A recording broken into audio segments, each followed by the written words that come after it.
एक बुद्धिमान राजा था। उसका काफी बड़ा साम्राज्य था। उसके राज्य में प्रजा हर तरह से खुशहाल थी। राजा को अपने उत्तराधिकारी की तलाश थी। उसके 3 बेटे थे। राजा इस पुरानी परंपरा को नहीं निभाना चाहता था कि सबसे बड़े बेटे को ही गद्दी पर बिठाया जाए। वह सबसे बुद्धिमान और काबिल बेटे को सत्ता सौंपना चाहता था। इसलिए राजा ने उत्तराधिकारी के लिए तीनों की परीक्षा लेने का फैसला किया।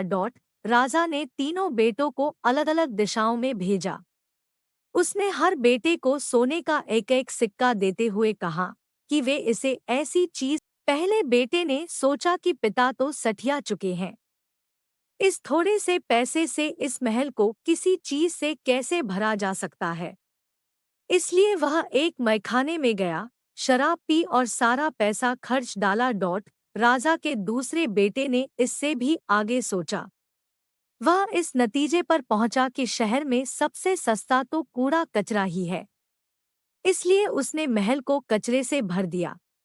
तीसरे बेटे ने 2 दिन तक इस पर चिंतन मनन किया कि महल को सिर्फ एक सिक्के से कैसे भरा जा सकता है।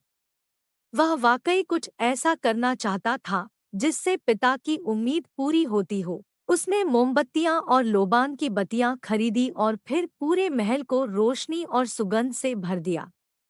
इस तीसरे बेटे की बुद्धिमानी से खुश होकर राजा ने उसे अपना उत्तराधिकारी बनाया।